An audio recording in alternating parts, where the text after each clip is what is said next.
first row with Mark Spears. Mark Spears, ESPN's Landscape. Just want to see with the amount of Dominicans that do live in the Boston area, have you had an opportunity to ingrain yourself in that community at all, or has it been tough to do that?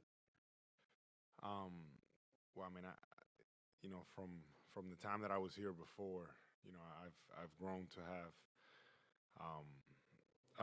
good relationships here, and it's I know it's special.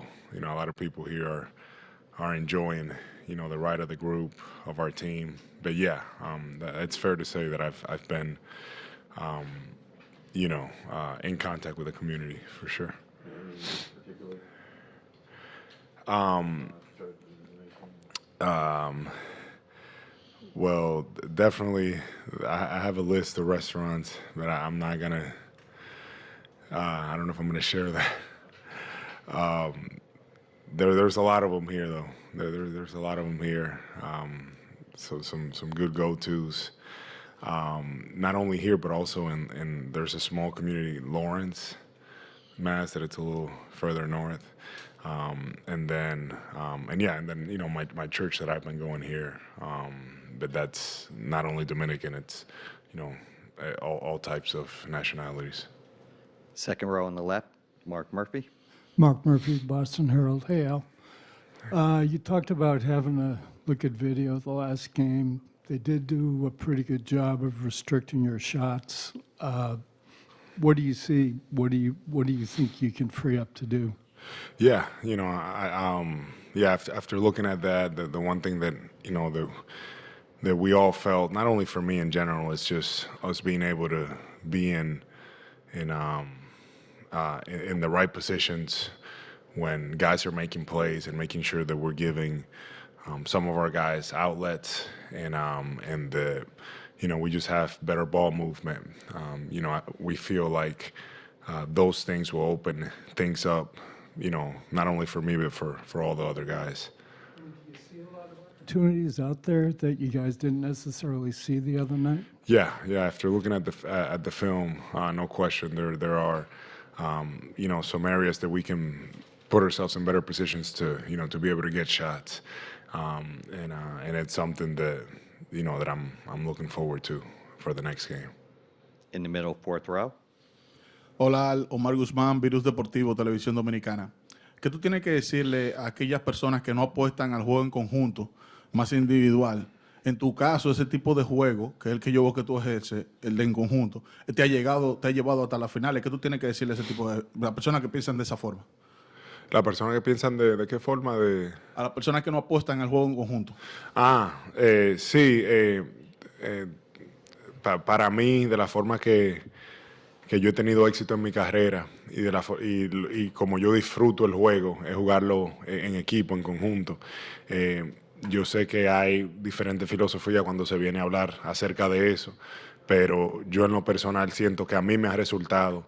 Yo he podido tener éxito en esta liga por muchos años, con mis equipos por lo general, siempre jugando en equipo, jugando en conjunto, y ahora estamos en una posición de poder ganar un campeonato. Y yo siento que siempre y cuando uno juegue de esa forma, esa es la forma que a mí me gusta jugar, esa es la forma que yo disfruto y esa es la forma que yo siento que nos daría la mejor posición para ganar un campeonato. ¿Qué tanto impacta este nivel de juego a tu carrera?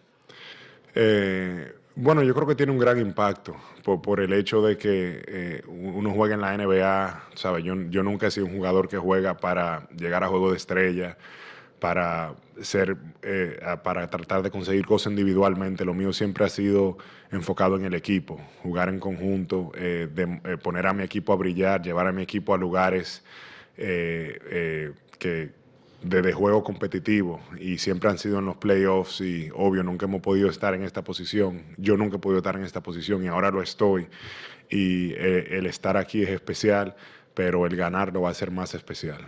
First row in the middle. Hey, Shane Young with Ford Sports.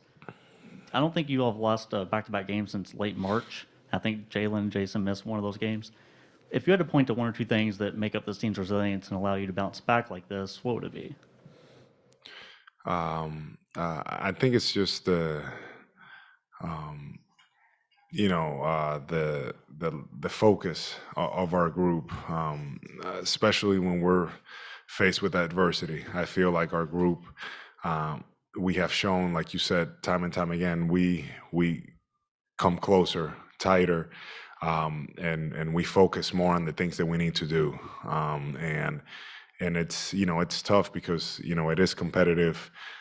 You're playing at a high level, but I do believe that our group really locks in, and it's something that there's like that edge to us that we just want to be better, and we usually respond whenever we're hit.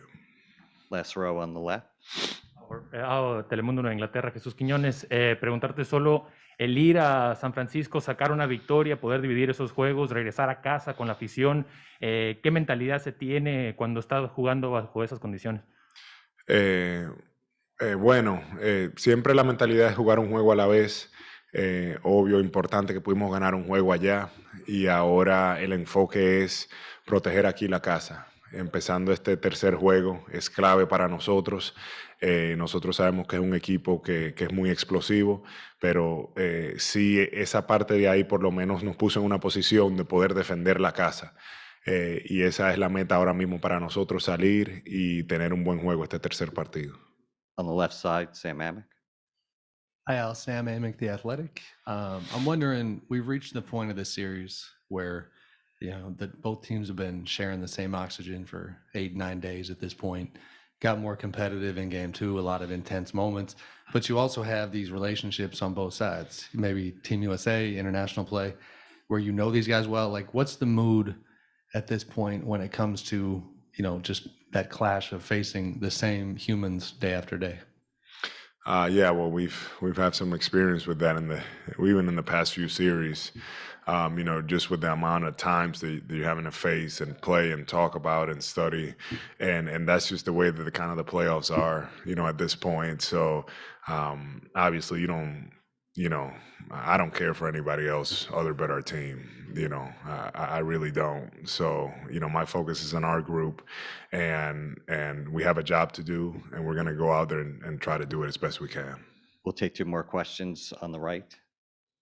Al, Juan Nova Jr. de República Dominicana, un placer estar aquí. Al, has demostrado que la familia ante todo. Lo vimos desde pequeño cuando tu padre te llevaba a las canchas allá en Santo Domingo, y ahora vemos a tu hijo contigo. En este momento tan como se encuentra el mundo, ¿qué mensaje le darías a toda la familia alrededor del mundo? Y también, ¿qué representa estar en unas finales por primera vez para un dominicano? Esa es la pregunta. Sí, bueno, para mí primeramente es Dios ante todo. Tú sabes, Dios me ha sido muy misericordioso conmigo, me ha puesto en esta posición para yo brillar y para yo estar en este lugar. Y es algo que me siento agradecido. Mi familia es algo muy importante para mí y poder compartir esto con mi hijo, con mis hijas, mi esposa, mis padres, es algo que me llena de mucha alegría, porque hay mucho sacrificio que viene con esta temporada. La gente no ve, no entiende, no percibe, pero son en el verano mucho tiempo trabajando fuera de la casa, durante la temporada por igual, y ahora en estos momentos que uno ha trabajado tan duro, uno poder gozarse con ellos y que ellos sean parte de esto, es algo muy especial para mí. Para mí un orgullo como dominicano estar en esta posición, en esta plataforma, representando a nuestro país. Es un sueño para mí.